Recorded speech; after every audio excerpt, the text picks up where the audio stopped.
আসসালামু আলাইকুম রহমতুল্লাহ। সুপ্রিয় দর্শকবৃন্দ, এক ফিলিস্তিনি নারী ও ইসরায়েলের সৈন্যদের সাথে এমন একটা বিরল ঘটনা ঘটে গেল যেটা শুনে আপনি অবাক হয়ে যাবেন এবং আপনি এটা বিশ্বাসও করতে পারবেন না যে এটা কিভাবে সম্ভব হলো। তাই ভিডিওটি না টেনে শেষ পর্যন্ত দেখতে থাকুন এবং আমাদের চ্যানেলটিকে সাবস্ক্রাইব করুন। এক আল্লাহওয়ালা ফিলিস্তিনি নারী আল আকসা মসজিদে নামাজ পড়ছিলেন। ঠিক সেই মুহূর্তে ইসরায়েলি সৈন্যরা তা দেখে প্রশিক্ষিত হিংস্র কুকুর ছেড়ে দেয় তাকে ছিঁড়ে খাওয়ার জন্য। কিন্তু তারপর যা ঘটল তা ছিল এক আশ্চর্য অলৌকিক ঘটনা যা কেউ কোনোদিন কল্পনাও করতে পারেনি। সুবহানাল্লাহ! ইসরায়েলি সৈন্যরা স্তম্ভিত হয়ে গেল। কিভাবে এক আল্লাহর প্রতি ঈমান সব কিছু বদলে দিতে পারে তা দেখে। এমনকি সেই মহিলার সাথে ঘটা অলৌকিক ঘটনা দেখে লক্ষ লক্ষ মানুষ লা ইলাহা ইল্লাল্লাহ পড়ল। অগণিত ইতিহাসের টুকরো এবং অলৌকিক ঘটনার মতো এমনই এক আশ্চর্য অলৌকিক ঘটনা হচ্ছে ফিলিস্তিনের আমিনার ঘটনা। তিনি ছিলেন একজন ধার্মিক এবং আল্লাহ ভীরু নারী, যার হৃদয় আল আকসা মসজিদের প্রতি গভীর ভালোবাসায় পরিপূর্ণ ছিল। তার স্বপ্ন ছিল একদিন এই পবিত্র স্থানে দাঁড়িয়ে নামাজ আদায় করবেন দখলদার বাহিনীর কারণে। সেই স্বপ্ন ছিল প্রায় অসম্ভব, বিশেষ করে নারীরা যখনই আল আকসায় ঢুকতে চাইত এই ইসরায়েলি সৈন্যরা বিভিন্ন অজুহাতে সেখানে তাদের ঢুকতে দিত না। তারপর এলো সেই অলৌকিক সকাল, যখন আকাশ থেকে আল্লাহর রহমত নেমে এলো। ভোরের আলো ফুটতে এখনো অনেক দেরি। ফজরের আজান দেওয়ার আগেই আমিনা জেগে উঠলেন, অজু করলেন এবং আল আকসা মসজিদের দিকে রওনা হলেন। আকাশ তখনও অন্ধকার, ঠান্ডা বাতাস তার মুখমণ্ডলকে ছুঁয়ে যাচ্ছিল। তার হৃদয় ছিল ঈমানের উত্তাপে পূর্ণ। তিনি জানেন সেখানে প্রবেশ করার পথে তার জীবনের ঝুঁকি রয়েছে। কিন্তু মুসলিমদের এই প্রথম কেবলা নামাজ পড়ার আকাঙ্ক্ষা তাকে অকুত ভয় করে দিয়েছে। তিনি যখন মসজিদের প্রধান ফটকে পৌঁছলেন তখন দখলদার সৈন্যরা সেখানে অবস্থান করছিল। যেমনটা সময় করে প্রতিদিনের মতো মহিলাদের তখনও প্রবেশ করতে দেওয়া হচ্ছিল না। আমিনা বিনয়ের সাথে একজন সৈন্যকে অনুরোধ করলেন, দয়া করে আমাকে একটু সময় দিন নামাজ আদায় করার জন্য। সৈন্যটি অবজ্ঞার দৃষ্টিতে তার দিকে তাকিয়ে কঠোরভাবে উত্তর দিল। তবুও আমিনা হাল ছাড়লেন না। তিনি জানতেন আল আকসা অনেক বড়। এখানে এমন কিছু স্থান রয়েছে যা হয়তো সুন্নিদের নজর এড়িয়ে যেতে পারে। নীরবে তিনি পা বাড়ালেন এবং মসজিদের পূর্ব দিকের একটি নির্জন অংশে পৌঁছালেন। সেখানে তিনি দাঁড়ালেন, নামাজ আদায়ের জন্য প্রস্তুতি নিলেন, কারণ অপেক্ষাকৃত এই জায়গাটিতে সৈন্যরা খুব একটা টহল দেয় না। আমিনার মনে হলো যেন ফেরেশতারা তাকে ঘিরে রেখেছে। তিনি তাকবীর বলে হাত তুললেন এবং গভীর একাগ্রতা ও বিনয়ের সাথে সালাত শুরু করে দিলেন, ঠিক যেন রসুলের বলা সেই সালাত, যেই সালাতের মাধ্যমে মুমিনের অন্তর আল্লাহর সাথে পরিপূর্ণরূপে সম্পৃক্ত হয়ে যায়। পৃথিবীর সব কোলাহল থেমে গেছে। হঠাৎ করে এক তরুণ ইসরায়েলি সৈন্য একটি স্তম্ভের পেছন থেকে বেরিয়ে এলো। রাগে চিৎকার করে আমিনাকে উদ্দেশ্য করে বলল, আমি কি বলিনি এখানে নামাজ পড়া নিষিদ্ধ? তারপরও সে তার ওয়াকিটকিতে খবর পাঠালো, পূর্ব দিকের স্তম্ভের কাছে এক মহিলা নামাজ পড়ছে, সবাই তাড়াতাড়ি আসো। মুহূর্তের মধ্যে আরও কয়েকজন সৈন্য সেখানে এসে উপস্থিত হলো। তারা আমিনাকে উপহাস করতে করতে একজন বলল, দেখাবো আদেশ অমান্য করলে কি হয়।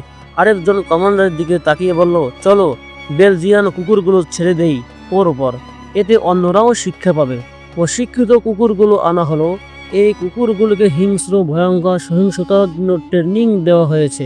আগুনের মতো লাল দাঁতগুলো ছিল ভয়ঙ্কর, ধারালো এবং বেরিয়ে থাকা যেন ছিঁড়ে খাবে আমিনাকে।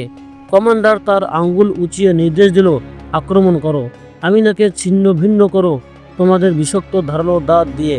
সেই মুহূর্তে আমিনা তার নামাজ শেষ করলেন, কিন্তু তিনি পালিয়ে যাননি, বরং তিনি চোখ বন্ধ করলেন, দুই হাত আকাশের দিকে তুললেন এবং প্রার্থনা করলেন, হে আল্লাহ, শুধুমাত্র তোমার উপরই আমার ভরসা। তুমি আমার রক্ষাকারী, তোমার সাহায্যেই আমি সংগ্রাম করি, তোমার নামেই আমি দাঁড়াই, আমাকে ত্যাগ করো না হে আল্লাহ। এরপর এক অলৌকিক ঘটনা ঘটল। কয়েক মুহূর্ত আগে হিংস্র কুকুরগুলো রাগে উন্মাদ ছিল। হঠাৎ করেই তারা থেমে গেল। তারা আর এগিয়ে গেল না, তারা শান্তভাবে বসে পড়ল। এরপর ঘটল আরেকটি অবাক করা দৃশ্য।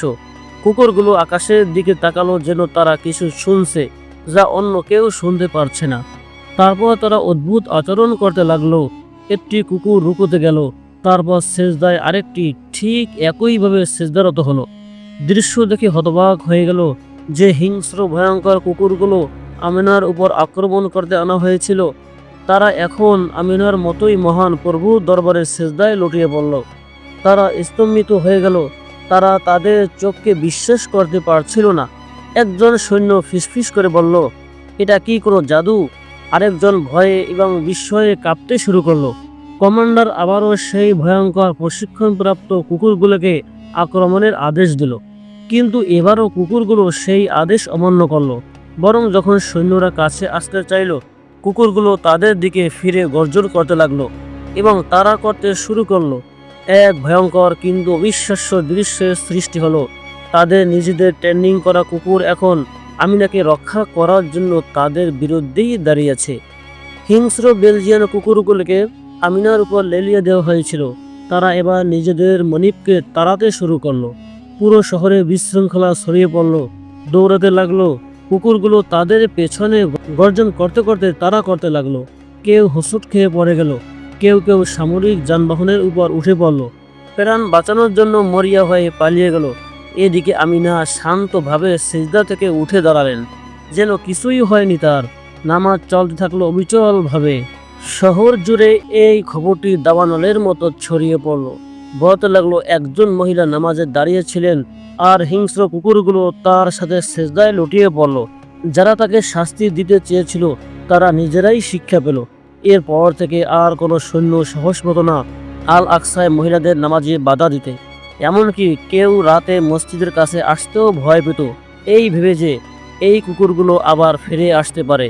আমিনা শুধুমাত্র একজন নারী ছিলেন যিনি আল্লাহর ঘরে নামাজ পড়তে চেয়েছিলেন, কিন্তু তার ঈমান তাকে এমন এক শক্তিতে পরিণত করেছিল যা কোনো অস্ত্র দিয়ে দমন করা সম্ভব ছিল না।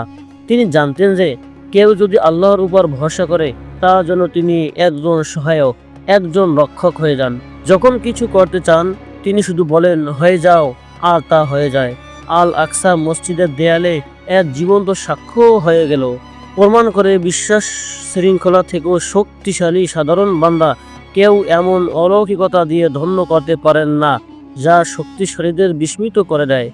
ঘটনার পর পুরো শহরে এক রহস্যময় নীরবতা ছেয়ে গেল। ভয়ে পালিয়ে গিয়েছিল, আর সেই হিংস্র কুকুরগুলো ফিরে এসেছিল আমিনার পাশে। যেন তার বিশ্বস্ত। আমিনা তার নামাজ শেষ করলেন এবং ধীরে ধীরে উঠে দাঁড়ালেন। কুকুরগুলো তাকে ঘিরে দাঁড়িয়ে রইল, যেন তার পরবর্তী আদেশের জন্য অপেক্ষা করছে। তিনি পুরো ঘটনা বুঝতে পারলেন না, কিন্তু তার হৃদয় ফিসফিস করে বলল, আল্লাহ নিজেই আমার পাশে ছিলেন।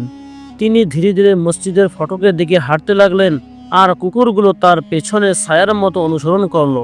যারা দূর থেকে এই অলৌকিক দৃশ্য দেখছিল তারা ধীরে ধীরে তার কাছে আসতে লাগলো, যেন এই অসাধারণ নারীর থেকে আশীর্বাদ নিতে চায়। বৃদ্ধ বিস্মিত হয়ে জিজ্ঞেস করলেন, আপনি কে এবং আপনি কিভাবে কুকুরগুলোকে নিয়ন্ত্রণ করলেন? তিনি মৃদু কণ্ঠে বললেন, আমি শুধুমাত্র একজন দুর্বল বান্দা। আমি আল্লাহর উপর ভরসা রেখেছিলাম, তিনি আমার সহায়ক ছিলেন। কিন্তু সৈন্যদের শিবিরের ষড়যন্ত্র চলছিল। পরাজিত সৈন্যরা ভীতু সন্ত্রস্ত অবস্থায় অপেক্ষায় ছিল নতুন কোনো কিছু আদেশের। এই মেয়ে একজন ডাইনি, তাকে থামাতে হবে, তা না হলে সে মানুষের বিরুদ্ধে আমাদের মন ঘুরিয়ে দিবে। এরপরে একজন গুপ্তচরকে পাঠানো হলো আমিনাকে অনুসরণ করতে। তারা জানতে পারল যে তিনি জেরুজালেমের এক গলিতে তার অসুস্থ স্বামী এবং ছোট সন্তান নিয়ে বসবাস করত। পরিকল্পনা ছিল পরবর্তী রাতে যখন সকলে ঘুমিয়ে পড়বে এবং রাতের আঁধারে অন্ধকারে চতুর্দিকে নিস্তব্ধ হয়ে যাবে, তখন কেউ কিছু বুঝে ওঠার আগে তার উপর নির্মমভাবে আক্রমণ চালানো হবে। আমিনা বুঝতে পারলেন যে আমার উপর অতর্কিত হামলা হবে। তিনি স্মরণ করলেন আল্লাহ তাআলা সেই কথার যা আল্লাহ তাআলা বলেছেন যে যে আল্লাহকে ভয় করে আল্লাহ তাআলা তার সাথে আছেন। তিনি মনে মনে বললেন, আমি আল্লাহকে ভয় করি, অবশ্যই আল্লাহ তাআলা একদিন আমাকে পথ সহজ করে দিবেন। সুবহানাল্লাহ। প্রিয় দর্শক, আপনি শুনে অবাক হবেন যে আজ পর্যন্ত আমিনা বেঁচে আছেন অলৌকিকভাবে। তার চারপাশের অনেকের মৃত্যু হলেও আল্লাহ তাআলা নসিহত স্বরূপ তাকে অলৌকিকভাবে এখনো বাঁচিয়ে রেখেছেন। তিনি নিজের সক্ষমতা অনুযায়ী আজ পর্যন্ত ইসরায়েলের বিরুদ্ধে যুদ্ধ করে যাচ্ছেন। প্রিয় দর্শকবৃন্দ, আমাদের ঘটনা এ পর্যন্তই। যদি আমাদের ঘটনাটি ভালো লাগে তাহলে একটি লাইক দিয়ে দিন। আল্লাহ হাফেজ।